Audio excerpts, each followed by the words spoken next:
মাহমুদপুরের পক্ষ থেকে শুভেচ্ছা।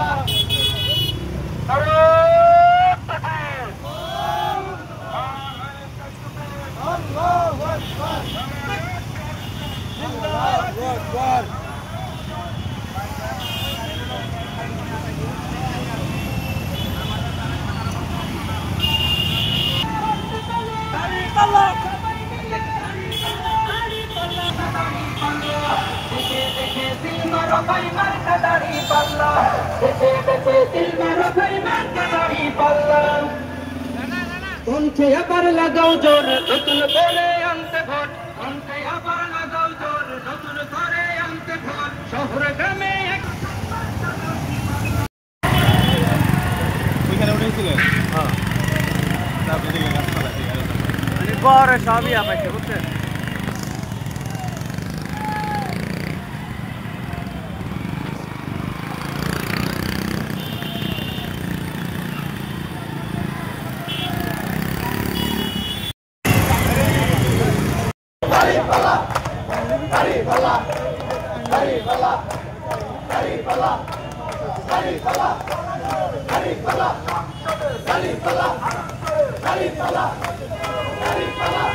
প্রিয় সাথী ও বন্ধুরা, আসসালামু আলাইকুম রাহমাতুল্লাহ। আমরা এই সংক্ষিপ্ত পথসভায় আপনাদের উপস্থিতিকে সুস্বাগতম জানাচ্ছি। আমরা বাংলাদেশের এই ক্রান্তিকালে আপনাদেরকে আহ্বান জানাই একটি নতুন বাংলাদেশ গড়ার জন্য। আমরা আপনাদেরকে দিক নির্দেশনা দেই একটি সন্ত্রাস মুক্ত, দুর্নীতি মুক্ত, চাঁদাবাজ মুক্ত বাংলাদেশ গড়ার জন্য। বাংলাদেশের সমস্যা হলো আমরা যারা দেশের রাজনীতি করি, আমরা যারা প্রশাসন চালাই, আমরাই এদেশের বড় সমস্যা হয়ে দাঁড়িয়েছি। আমরা গণমানুষের অধিকার, গণমানুষের দাবিকে উপেক্ষা করে নিজেদের জন্য বেগম পাড়া তৈরি করি, অথচ নড়িয়া হাসপাতাল তৈরি হয় না, ব্রিজ তৈরি হয় না।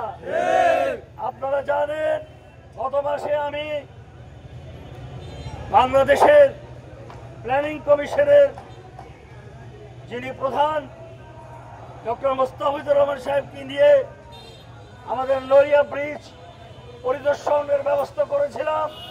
সেখানে আমি উপস্থিত ছিলাম। ইনশাআল্লাহ অতি সত্বর নড়িয়া ব্রিজ দৃশ্যমান হবে ইনশাআল্লাহ। আমাদের প্রথম দায়িত্ব হবে যোগাযোগ ব্যবস্থার উন্নয়ন, আমাদের দায়িত্ব হবে হাসপাতাল তৈরি করা, আমাদের দায়িত্ব হলো স্কুল কলেজ প্রতিষ্ঠা করা, আমাদের দায়িত্ব হলো দুর্নীতি সন্ত্রাস মুক্ত বাংলাদেশ গড়া। ইনশাআল্লাহ আমরা বাংলাদেশ জামাত ইসলামীর পক্ষ থেকে এবং আমার পরিবার এবং আমার শুভাকাঙ্ক্ষী যারা আছেন সকলের পক্ষ থেকে আমরা এই অঙ্গীকার করতে পারি। আমি অঙ্গীকার আপনাদেরকে জানাচ্ছি, ইনশাআল্লাহ দুর্নীতি আমাদেরকে স্পর্শ করবে না, জালেমরা আমার আশেপাশে থাকতে পারবে না।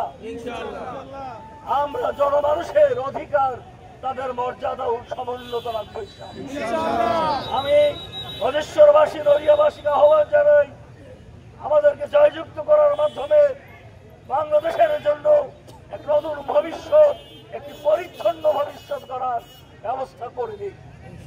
ইনশাআল্লাহ একটি সুন্দর বাংলাদেশ আমরা গড়ে তুলব। আল্লাহ হাফেজ, সকলকে ধন্যবাদ।